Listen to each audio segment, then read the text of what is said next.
What is going on, Jet fans? Luca here from Gangrene Chronicles. Another Sunday, another Jets loss.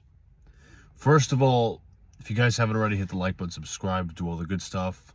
Turn on the notification bell so when I go live or drop a new video. Also, as well, thank you guys so much for the support.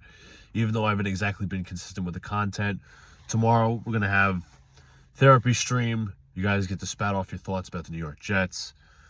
Congratulations to two things. Number one, to the New York Jets for being the most incompetent franchise in all of North American sports. They have now missed the playoffs for 15 consecutive years officially.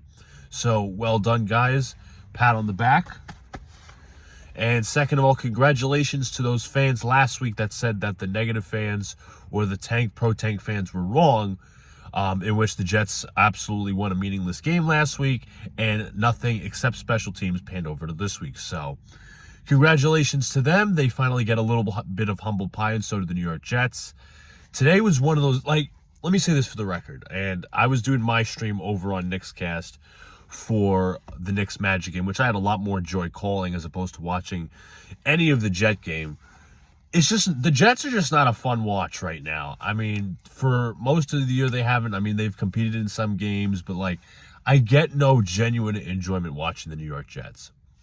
And today, the Jets in the first quarter were already down 21-0. So it's oh, well, I'm rooting for the Tanks, so this is great. But it's still bad to watch embarrassing football. No matter how you size it, no matter how you shape it, it's still bad to watch embarrassing football. The defense is unprepared. They're missing tackles.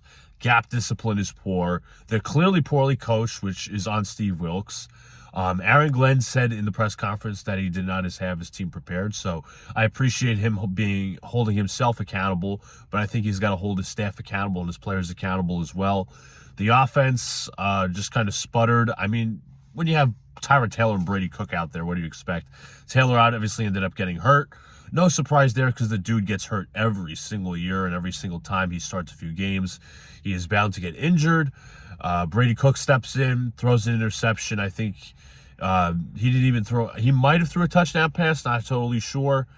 But at the end of the day, what does it mean? Cook's probably going to start the next week. I mean, we don't even know because Justin Fields is dealing with some knee soreness. So we'll see how the Jets navigate that against the Jacksonville Jaguars. I fully expect them to lose. But there's nothing to root for at this point of the season except the tank. And the Jets have pushed themselves so far out of the QB mix because the Browns lost today, the Raiders lost today, the Saints lost today. So all those teams who lost, the Browns might be in love with Shedeur Sanders to the point where okay, we don't need a quarterback. The Raiders, they suck with Geno Smith. The Saints, I don't think they found their quarterback. I mean, why, in all seriousness, Shuck, you could argue play well today, but why would he be the future? He's probably a long-term backup at best. But you know what? Last week, in terms of the win, I was questioning it on so many levels. I was you know what? If you want the win, that's fine. I'm not going to call you out, but don't shame other Jet fans for it, and don't tell other people how to root. And they win with a 40-year-old Tyrod Taylor, who won't be here next year likely because of how often the dude is injured. It's so bad.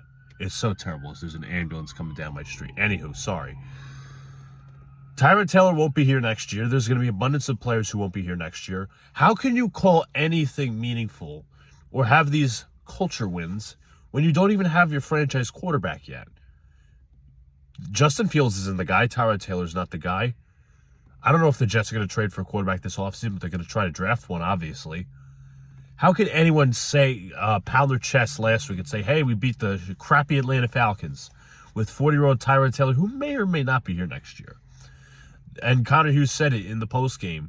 The Jets will not be looking not just for one, but for two quarterbacks.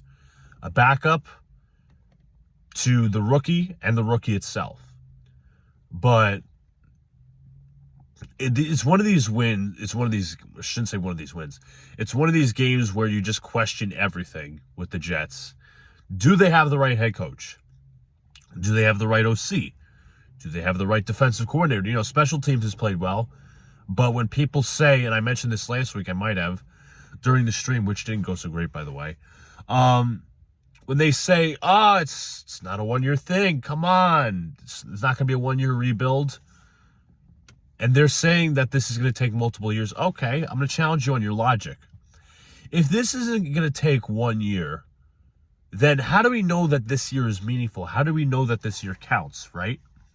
Because next year the Jets could completely be dog crap. That's the cold hard truth. We don't know if the special teams units are going to be sustainable. We don't know if the defense is going to get better. It's just a bunch of unknowns heading into next season. That's what sucks in these type of lost seasons. You don't know if you have the right coach. You don't know if you have, certain players, right? Whether what's sustainable or what's not. And these, as I said, these lost kind of seasons.